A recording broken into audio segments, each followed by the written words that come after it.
Bonjour et bienvenue dans la quotidienne de School TV, l'émission qui vous raconte l'éducation au quotidien. Au sommaire, aujourd'hui, contre le fléau du harcèlement, il y a d'un côté les discours politiques, de l'autre la réalité du terrain. Et quand on est pris dedans, les discours ne pèsent pas lourd. On en parle avec une fille et son père qui ont traversé la tempête. Noémie et Gérard Egenès sont les invités du Grand Oral.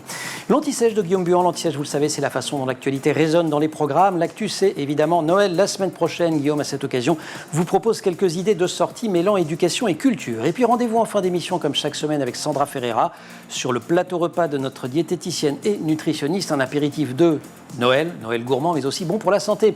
La quotidienne de School TV, c'est maintenant, c'est parti, Grand Oral. Noémie, bonjour. Bonjour. Gérard, bonjour. Bonjour.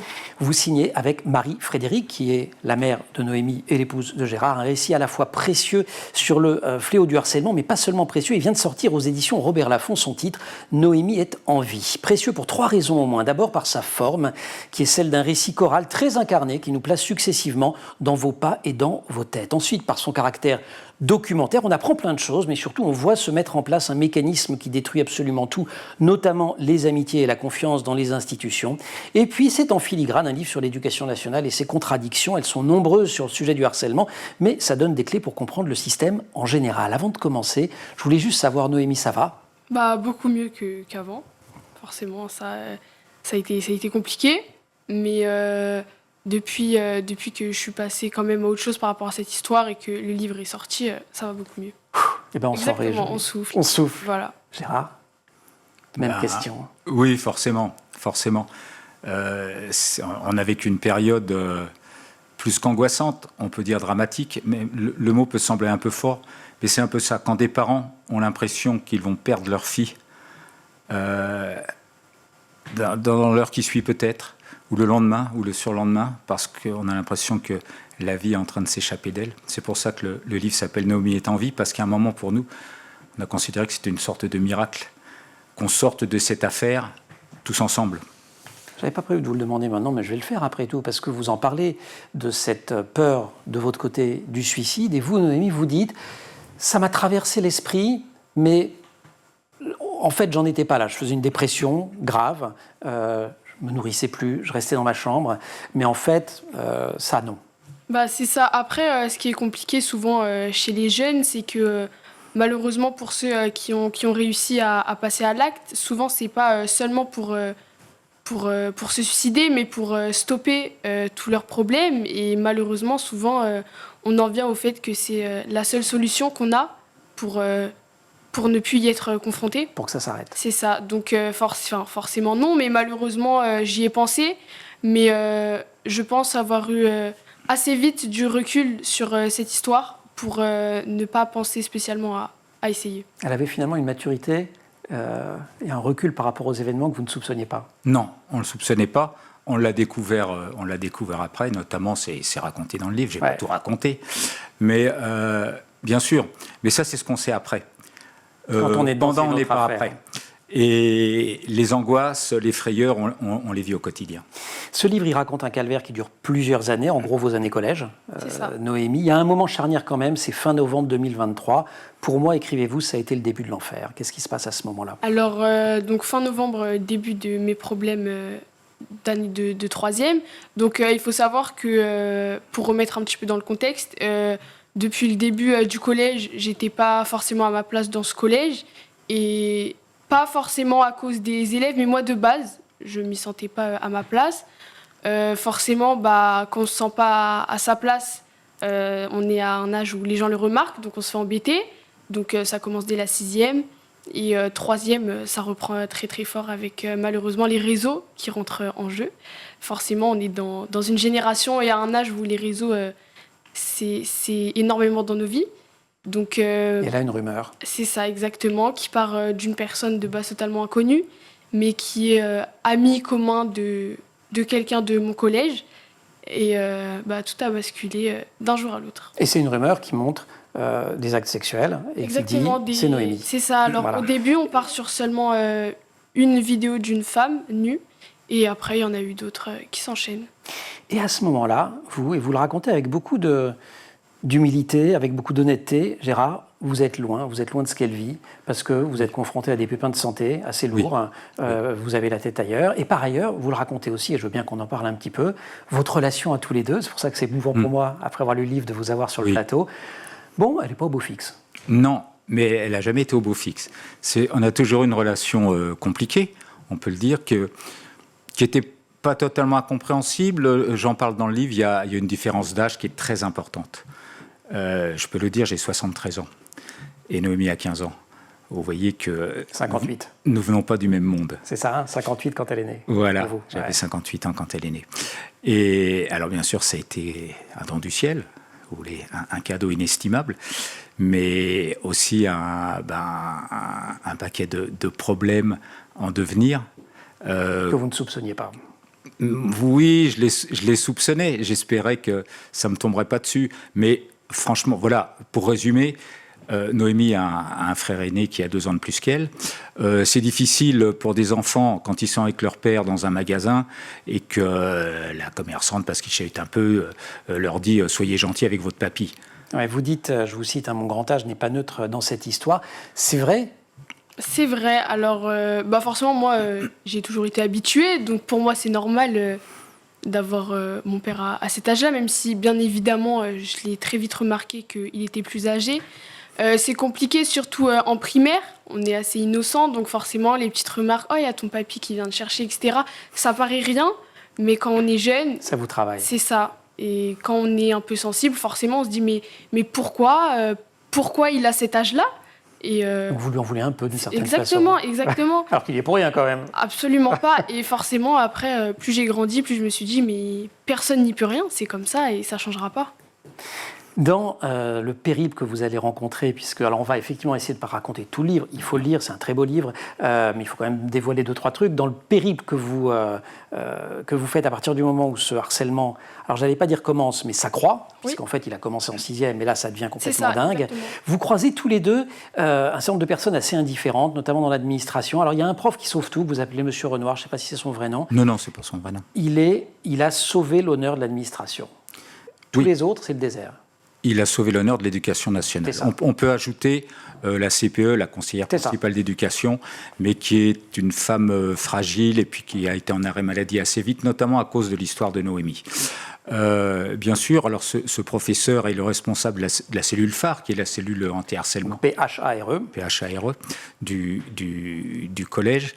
Et lui-même s'est heurté à l'inaction et à l'incapacité de la direction du collège à prendre le problème à bras-le-corps et à s'en occuper. Parce que ce qui est dingue quand même quand on vous lit, on fait régulièrement ici des émissions sur le harcèlement, c'est que d'une certaine façon, tous les gestes qui sauvent qu'on préconise, d'une certaine manière ont existé. Le 30-18, vous avez téléphoné, la plainte vous déposez, la réunion à la canadienne où on essaye de demander aux coupables de s'excuser, de se comprendre.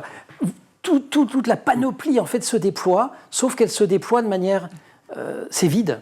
Exactement. Ah, oui. Noémie, peut-être ? Alors, c'est ça, exemple tout simple, le 30-18. Donc, c'est un numéro qui se répand de plus en plus de partout. On en parle énormément et je suis totalement d'accord avec ça. Mais malheureusement, je suis tombée sur le cas où le 30-18 n'a jamais enregistré mon appel, ni enregistré les messages qu'on leur a envoyés.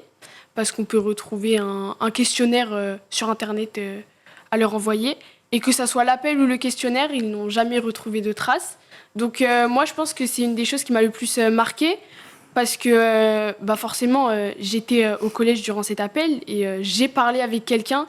Et le fait qu'on me reproche l'inverse, ça m'a beaucoup bouleversée. Et c'est à la fois double peine, triple peine, quadruple peine. On va continuer à en parler dans quelques instants. La rumeur circulait dans le couloir sur le thème vidéo Noémie à poil. Personne n'avait vraiment de détails, mais j'ai commencé à être très mal. Et connaissant la mentalité des gens au collège, je savais très bien que ça allait mal finir. Je n'ai pas parlé de tout ça à maman, ni à papa. Bien sûr, extrait de Noémie est en vie. On retrouve dans quelques secondes Noémie et Gérard Ejnès. Ce sera juste après l'Anti-Sèche. Guillaume, bonjour. Bonjour Emmanuel. Dans l'Anti-Sèche, habituellement, on prend des sujets d'actualité qui résonnent dans les programmes scolaires. Là, on a un petit peu tordu le concept, mais on a une bonne excuse, c'est Noël dans quelques jours.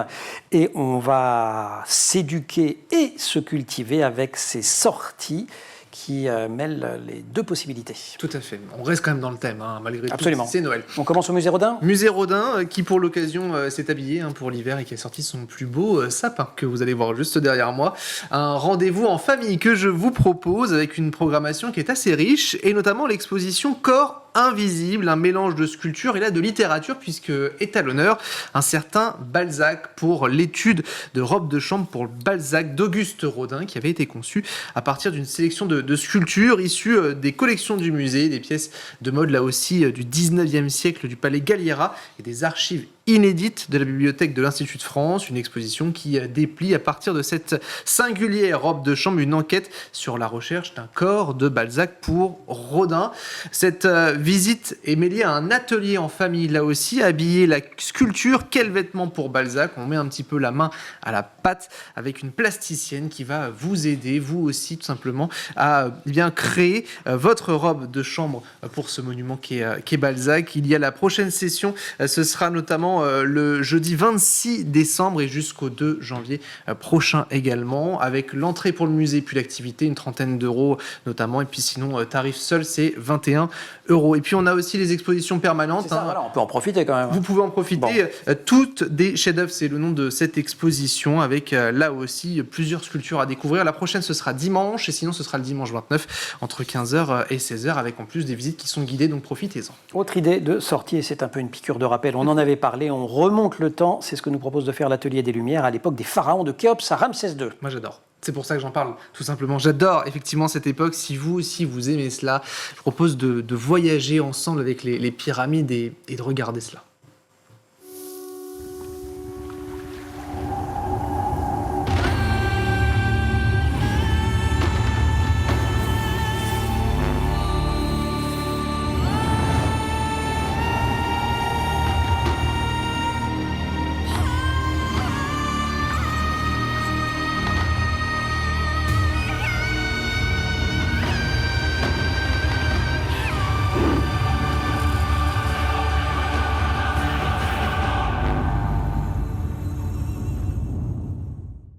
Depuis Luxor, donc jusqu'à Abou Simbel, avec également les pyramides, tout simplement. Toutankhamon, Néfertiti à découvrir. Par la même occasion, il y a un autre programme qui est proposé aux visiteurs, puisque les portes de l'Orient se sont ouvertes là aussi à de grandes personnalités. Delacroix, pour ne citer que lui, ou encore Constant, Vernet et autres qui ont peint. Ça les invite exactement à découvrir là aussi à l'Atelier des Lumières. Rendez-vous les mardis, les jeudis et les dimanches. Vous comptez 18 € pour les adultes, 16 € pour les moins de 25 ans. Allez, une petite troisième pour la route, direction Montmartre, son musée, et Jacques Prévert qui est à l'honneur. Effectivement, avec ses œuvres qui ont marqué le XXe siècle et qui ont touché de nombreuses générations. Alors, à l'occasion de la célébration en fait, du centenaire du surréalisme et du 70e anniversaire de l'installation de Prévert en 55, justement au 6 bis cité Véron, juste au-dessus du Moulin Rouge dans le 18e arrondissement, le musée met à l'honneur celui qu'on connaît d'abord et surtout comme étant un poète et un scénariste, mais pas dans ses créations artistique. Extrait.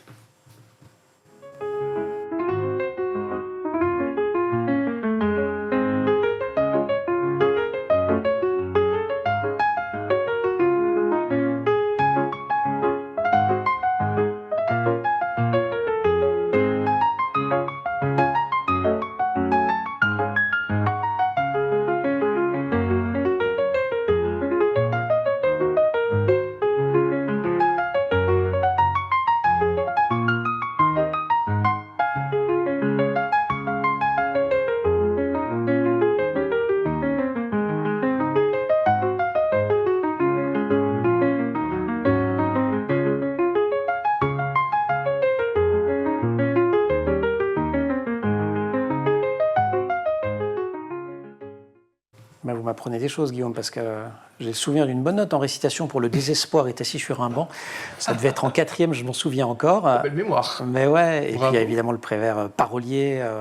Mais alors là, là, en fait, on le découvre. Effectivement, c'est l'objectif, puisque vraiment, il a participé à cette période, le surréalisme, et donc il y a des planches de scénarios illustrés, différentes collaborations avec des peintres, là aussi, des sculptures, des collages.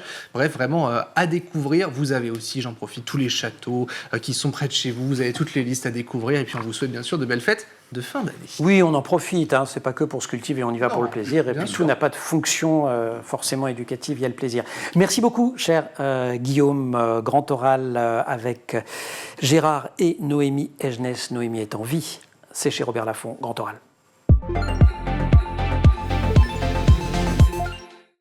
Noémie, qu'est-ce qui vous aide à tenir malgré tout dans cette période? Est-ce que c'est l'équitation? Parce que je n'ai pas précisé que vous êtes une cavalière absolument formidable. Vous avez même été vice-championne de France par équipe de saut d'obstacles dans votre catégorie d'âge et de monture en juillet 2023. Exactement. Alors forcément, ça m'a beaucoup aidé. Je pense que c'est surtout ce qui m'a aidé à sortir de ma chambre, tout simplement.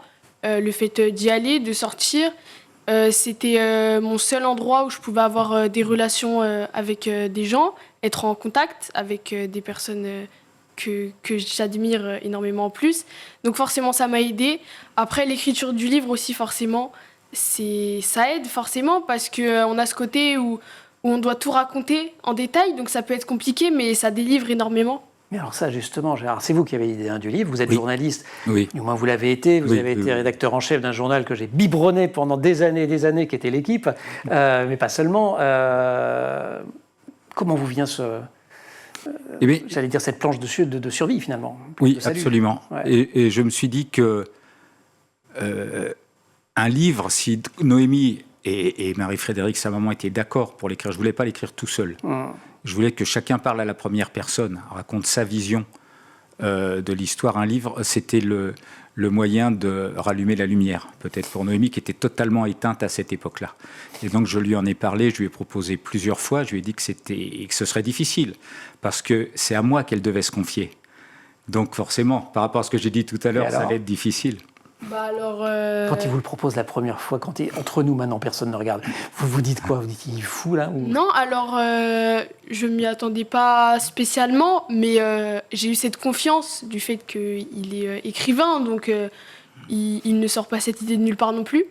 Mais ça m'a très vite tentée et je me suis dit que ça pouvait être une bonne forme de vengeance personnelle aussi. De vengeance vis-à-vis de celles et ceux qui étaient en train de Et vous faire surtout, souffrir. c'est ça. Bah, Et- surtout personnel aussi, pour moi, essayer de remettre les vraies vérités en face. Vous dites dans le livre, Gérard, que votre famille est venue de Pologne dans les années 30 pour fuir l'antisémitisme. Notre histoire n'explique évidemment pas le drame qui pointe à l'horizon lointain, mais elle pose un contexte, écrivez-vous, qui n'est pas sans importance pour sa compréhension. En quoi? En quoi? Il y a peut-être un côté victime. Vous voyez, côté victime, on se dit ça s'arrêtera jamais. Il y a toujours quelque chose qui vient vous rattraper. Ce coup-là, on ne le voit pas venir parce que Noémie vous l'a dit, elle est harcelée depuis la 6e, mais on ne l'a pas su. En 6e, elle ne nous en a jamais parlé, c'est raconté dans le livre. On pensait que c'était pour d'autres raisons. On pensait que c'était de sa faute si elle avait de mauvaises relations avec ses... C'est pas sympa, pourtant elle a l'air très gentille, Voilà, qu'est-ce que vous faites là? Voilà. Voilà. Donc, en revanche, en 3e, on l'a su parce qu'elle en a parlé à la CPE, qui a demandé à Noémie si elle pouvait appeler ses parents, et Noémie a donné son accord, et donc la CPE a appelé ma femme. Voilà. Donc c'est un rapport au fait d'être victime et de ça nous retombe sur la tête une fois de plus. Bah, c'est à ça, oui, c'est parce ça que- que ça vous évoque en fait, Ouais, parce cette que... histoire familiale. Alors, ouais, ce coup-là, on ne le voit pas venir. On se dit, mais franchement, comme si on n'en avait pas eu assez déjà ça. dans la famille, il faut se prendre ça, c'est-à-dire cette peur de perdre un enfant. Mais perdre un enfant, bien sûr, ça arrive, ça peut arriver, ça arrive à beaucoup de personnes. Mais dans ces conditions-là, on dit, c'est pas possible, parce que si on perd notre enfant, c'est parce qu'il se sera lui-même ôté la vie. Et ça, c'est insupportable. Et alors vous êtes puni quand même, parce que et le livre s'ouvre d'ailleurs sur cette scène, la façon dont l'éducation nationale règle le problème et les problèmes de harcèlement quand elle n'arrive pas à mettre à terme, c'est qu'elle demande à la victime de s'en aller. Bon, et vous dites même, j'ai plus la phrase sous les yeux, je la fais de mémoire, que la principale, quand vous lui dites Noémie va partir, elle vous regarde comme si elle avait gagné 1 €. Oui, c'est ça. C'est votre expression, si je me Oui, souviens bien. oui, Ouais. c'est nous qui avons décidé de Ouais. changer de Noémie de collège avec son accord, bien sûr, parce que c'était plus possible, parce qu'elle n'y allait plus au collège, tout simplement. Elle n'y allait plus. Alors après, je peux vous le raconter, dans le nouveau collège qui se trouve être dans la même ville, Ça recommence. la rumeur, là... Ça recommence et vous ne dites rien. Non, alors ça recommence, je dirais pas que ça recommence, mais ça rejoint. Ça vous poursuit en tout C'est cas. ça exactement, parce que ça reste la même ville, donc que ça soit au sport ou plein d'autres sorties, ils peuvent se croiser. Donc j'ai eu des réflexions assez drôles, comme le fait que je m'étais moi fait virer parce que j'harcelais des gens. Alors ça, j'ai j'étais totalement sous le choc. J'étais en mode, bah alors, malheureusement, non, c'est tout l'inverse. Et j'ai eu des rumeurs totalement qui ne sortent de nulle part, quoi. Ça s'est arrêté là maintenant? Au jour d'aujourd'hui, oui. Bon, cool. Vous découvrez aussi quelque chose sur Noémie, mais peut-être que Noémie, vous le découvrez de vous-même, c'est qu'on vous fait passer des tests cognitifs et vous êtes à la lisière du haut potentiel intellectuel. Et à un moment donné, avec le recul, vous vous dites, bah, tiens, on a peut-être aussi raté un truc. Mais on a raté... On a raté plein, oui, On a d'accord. raté tellement de choses, mais au moins, on peut rattraper parce que, voilà, on ne peut pas dire que c'est des côtés positifs, ce qui est arrivé. Ça n'a Non. pas de côté positif. Le malheur n'a pas de côté positif. Mais en tout cas, ça nous a permis de mieux connaître notre fille, absolument, et de mieux connaître l'éducation nationale également. Vous le dites, hein, voilà, je le dis avec émotion, son malheur nous a un peu rapprochés, et pour moi, ce un peu représente beaucoup. N'est-ce pas le caractère majeur d'une petite source que de devenir fleuve? Vous vous dites, avec papa, c'était toujours compliqué. C'est ça. Alors, ça a C'est toujours moins été- compliqué là quand même? Bah, le livre, ça nous a rapprochés, Ouais. je pense. Après, on a tous les deux le caractère qu'on gardera. Je pense que je tiens de lui sur ce point. Mais forcément, Ce ça qui vous nous réunit. a... C'est ça. Et je pense aussi surtout que il a raison sur le fait qu'il a appris à me connaître. Je sais très bien que je suis une personne qui parle très peu. Et j'ai surtout toujours été plus proche de ma mère. Donc, je pense que ce livre a vraiment aidé avec mon père. Au regard de ce que nous avons raté, nous sommes mal placés pour donner un conseil aux autres parents. Écrivez-vous avec Marie-Frédérique, votre épouse et mère. Nous le donnons quand même. Battez-vous contre les monstres potentiels, ces réseaux qui peuvent tuer. Ici même, à votre place, il y a une semaine ou deux, des chercheurs autour des questions du numérique disaient là-dessus, la seule solution, c'est d'interdire la vente de smartphones avant 15 ans. C'est comme la mobilette, c'est interdit. Est-ce que vous dites finalement, c'est radical, mais c'est une solution? Non, c'est pas une solution. Non. C'est une solution théorique, Ouais. philosophique. Mais vous voyez bien dans quelle situation vous mettez un jeune de 15 ans qui n'aurait pas un téléphone, même de 14 ans, de 13 ans, de 12 ans, dans un collège. C'est-à-dire que quelque part, vous en faites une future victime potentielle. Vous l'isolez, c'est-à-dire qu'il est différent. Et vous avez bien compris que quand quelqu'un est différent, il devient une cible. Toutes les faiblesses sont... Exactement, et c'est malheureux parce que forcément pour moi être différent c'est tout sauf mal, mais bah forcément c'est des générations, c'est un âge, c'est une période où les gens se cherchent beaucoup et ont besoin de l'avis des autres, donc je pense pas que ça soit la meilleure des idées. Après forcément dans mon cas les réseaux ont été que du malheur, mais les réseaux sont aussi très importants dans tout ce qui est relations, dans tout ce qui est information, etc. Donc il y aura toujours. Donc c'est des plutôt négatifs leur et des usage. positifs. C'est exactement. Est-ce qu'aujourd'hui, vous êtes... Qu'est-ce qui reste comme sentiment? Je vous ai demandé en tout début d'émission, est-ce que ça va à l'un et à l'autre? Vous avez du mieux, ouf. La colère, elle est toujours là? Alors, je vais vous dire, ce livre, je dirais qu'il y a une quadruple raison. Ouais. C'est un quadruple cri. C'est d'abord un cri de souffrance. C'est le cri de souffrance de notre fille de Noémie, qu'on voulait faire entendre. De vous aussi comme parents? Oui, de souffrance, bien sûr. Mais au départ, c'est Bien d'abord sûr. la souffrance. Ensuite, c'est un cri de colère, notamment de Marie-Frédérique, de ma femme. Et moi, je rentrais, c'est vrai que j'étais longtemps à côté en raison de problèmes de santé, j'étais un peu égocentré. Donc, je suis rentré dans le match un peu plus tard. Et je voyais cette colère qu'il y avait en elle. C'est pas son tempérament d'être en colère, pour des choses importantes en tout cas.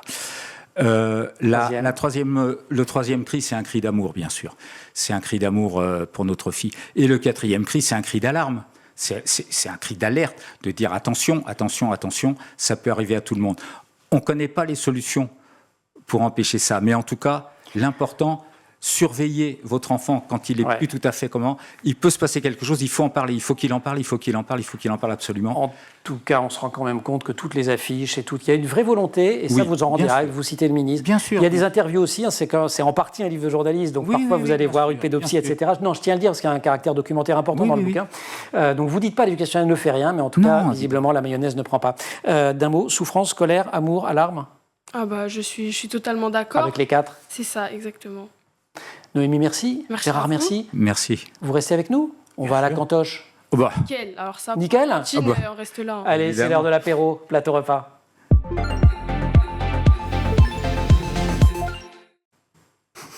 Et quoi là-dedans? Ça sent bon, hein? Bonjour Sandra. Bonjour Emmanuel. Plateau repas? Plateau repas. Assiette de Noël? Eh oui. Apéro? Hop, je le montre. Ouais, vous le voyez là. Je ne vais pas le faire tomber. Vous allez nous raconter tout ça. Exactement. Noël approche, les décorations, les cadeaux, les bons. Mais grâce à vous qui êtes, je le rappelle, diététicienne et nutritionniste, un Noël bon pour la santé. Et donc on a le droit au petit toast. Alors, on a le droit aux petits toasts. Ça, c'est une bonne nouvelle. Il faut que ça reste festif. Alors, vous connaissez mon discours, Emmanuel, c'est toujours le même. Ouais. Bien sûr, je vais vous parler de recettes un peu plus healthy, bonnes pour la santé, mais rien ne vous empêche de manger du foie gras, des choses un peu plus caloriques. C'est quand même Noël, ça serait Tant que c'est vraiment pas 15 fois dommage. par jour et tant que c'est Exactement, pas c'est en quantité l'accumulation gastronomique. qui va être problématique. Alors, je vais commencer déjà par un petit conseil. Lorsque vous faites des petits toasts, vous faites des petits toasts au pain de mie blanc, souvent. Ouais. Ça serait bien de le remplacer par du pain de mie complet. Je ne vous demande que cela. Ça sera meilleur pour la santé. Le goût est plutôt assez sympathique. Donc, vous remplacez par ça. Déjà, c'est un très bonne façon d'améliorer votre petit apéro de Noël. Vous pouvez aussi, quel est ce geste? L'endive. Et l'endive, voilà, exactement. Quel est ce geste? Utilisez la- Ça se voit pas que je fais l'endive? Non, Vous ça avez se voyait reconnu pas du l'endive? tout, Emmanuel. Je suis désolé, Noémie et Gérard, ils ont tout de suite dit, Manu, il fait l'endive, voilà. Voilà. Donc, Manu vient de faire l'endive. Voilà. Et sur cette feuille d'endive, vous allez pouvoir mettre des petites choses sympathiques. Moi, ce que je vous propose, c'est la feuille d'endive au tartare de saumon et pamplemousse. Alors, je vous explique la petite recette. Vous allez couper un pamplemousse et 200 grammes de saumon, je dirais du saumon fumé, je pense qu'on est plutôt pas mal là-dessus. Vous mélangez tout ça, vous émincez une petite échalote, un peu de ciboulette, mélangez avec de l'huile d'olive, un peu de sel, un peu de poivre et éventuellement vous saupoudrez de baies concassées, mais de baies roses concassées, ce n'est pas obligatoire. Et vous conservez au frais pendant 2h30. Et là, vous sortez croque. ça, vous mettez ça sur les feuilles d'endive, ça croque, c'est super bon, c'est frais aussi, parce que des fois on a envie de fraîcheur lors des apéros de Noël, quand on a déjà mangé C'est clair. un petit peu lourd. Autre possibilité pour éviter les toasts, la verrine. La verrine. Au moins, on est sûr qu'il n'y a pas de toast en dessous. Voilà, il n'y a pas de toast en dessous, on est moins dans quelque chose de bourratif et de lourd. La verrine, c'est une très bonne option, c'est healthy et gourmand. Ce que je vous propose, c'est des verrines de guacamole et coriandre aux crevettes. C'est plutôt joli en plus, donc on a la couleur verte, la couleur rose de la crevette. Alors pour ça, vous allez décortiquer 6 crevettes, ou plus ou moins en fonction du nombre de convives, bien évidemment. Vous allez garder l'éventail de la queue de la crevette, vous allez voir que ça va faire assez joli dans la petite verrine, et vous allez assaisonner ces queues de crevettes avec du jus de citron, un peu d'huile d'olive, si vous aimez le côté un peu piquant, une petite goutte de tabasco. Et à côté, vous allez mixer la pulpe de 3 avocats avec le reste du jus de citron, sinon l'avocat va noircir. Le citron permet que ça ne noircisse pas. De la coriandre effeuillée, un petit oignon, je suis très oignon, vous allez voir, un oignon coupé en 6, un peu de tabasco si vous aimez. Oui, bon, d'accord, Emmanuel est d'accord, donc 3 gouttes de tabasco et du sel. Et là, c'est très simple, un peu plus de gouttes, d'accord. Et là, c'est très simple, vous allez mettre le guacamole au fond de votre verrine et vous allez décorer de la petite crevette qui aura mariné pendant ce Mais temps-là. c'est Et un peu de coriandre. Alors, je rappelle bien, au milieu de cette chronique, que ce n'est pas grave. Si On vous a le droit ne de faites se pas faire- tout healthy, on a le droit de se faire plaisir. Toast de foie gras et feuilleté. Non, mais tout ne ce que sont vous pas avez dit à avant, bannir. ça fait plaisir aussi. Bon, et alors ça, notre truc, là, c'est quoi? Alors, c'est quoi ça? C'est une super idée. Une super idée de Sandra pour School TV. C'est des petits... La mini pizza de chou-fleur, chèvre et petits pois. Exactement, voilà. Je vous la La remonte. pâte. Alors, en plus, Ça, par la force des choses, c'est sans peux, gluten. Oui, voilà, le but, c'est... Alors, là, c'est un peu mou parce que ça refroidit le temps de Regardez. la chronique. Je ne sais pas si vous voyez vraiment bien. mon L'idée, affaire. c'est Ça, que la du pâte... chou-fleur. Et oui, c'est du chou-fleur avec de l'œuf. Tout simplement, j'ai mixé un demi-chou-fleur, j'ai rajouté 2-3 œufs, j'ai mélangé, ça fait une pâte. On fait cuire sur une feuille de papier sulfurisé à 200 degrés au four. Ça noircit légèrement, ça commence à devenir croustillant. Vous sortez. Et là, vous avez votre pâte à pizza qui est naturellement sans gluten et vous mettez ce que vous voulez dessus. Je me suis amusée à mettre un peu de chèvre, un peu de petits pois, Moi, des j'y vais, petits oignons et j'ai remis au four un petit coup. Vous goûtez Et maintenant ça ou vous goûtez plus tard? Et ça donne ça. Plus tard, hein. Plus tard. J'adore. Et la confiance règne. Hein. Là, je sais pas, là, je suis un peu... Non, on va goûter. Donc, Ushuaïa, séquence. on y va. Le plateau On vous repas de regarde, Sandra. Emmanuel. La pâte au chou-fleur, petits pois, oignons, chèvre frais. Et bien sûr, on peut mettre ce qu'on veut dessus. Un peu de saumon fumé, un peu autre chose. Là, j'ai mis des petits pois. Mais c'est pas mal du tout, votre c'est pas affaire. mal. Alors moi, j'aurais même mis, je n'en avais pas Ce sous qui la main. m'étonne mais le plus, je me permets, Oui. c'est vraiment le... pâte. Ah ouais. C'est pas mal. C'est assez dingue. Ça tient, Parce en que le plus. haut, bon, du chèvre un peu fondu, tout Oui, ça, on ça, on imagine connaît. ce que ça va faire. Mais ça, c'est assez remarquable. Ce qui est bien, c'est qu'au final, c'est sans gluten, si jamais il y a des invités qui ont besoin de manger sans gluten. Et je vous ai mis des légumes, Emmanuel. Parce que là, finalement, la pâte, ce n'est que des légumes. Et ça permet de compenser les doses de foie gras pour être un peu moins lourd. Donc, joyeux Noël. Bon, je fais des mauvaises blagues, mais je suis un peu l'enfant. Généralement, dans C'est cette mon chronique, grand il ne veut pas enfant manger de du légumes. plateau repas. Non, mais Sandra, son truc, c'est de me faire manger des légumes sans que je me rende compte que c'est des légumes. vous faites l'endive, mais vous faites aussi l'andouille. Voilà, c'est exactement. Pas mal, de très bien. Guéméné, qui est quand même la meilleure qui soit. Merci. Eh ben oui, l'andouille de Guéméné. Poêlée avec un petit. Ah là là. C'est Vous voyez délicieux. quand vous voulez. Non, c'est pas trop, on en reparlera, mais c'est pas trop mal. Sandra, merci beaucoup. Merci. Gérard, Noémie, merci beaucoup de nous avoir rendu visite Merci dans à la vous. quotidienne. Merci, bravo aussi à Frédéric pour avoir tenu à 6 mains ce livre. Noémie est en vie, une famille dans l'enfer du harcèlement scolaire. Alors, il y a l'enfer, je dois dire, dans le bouquin, mais il y a aussi plein d'autres choses que cet enfer-là. Il y a une très belle histoire de relation aussi familiale. Il y a une belle histoire de résilience.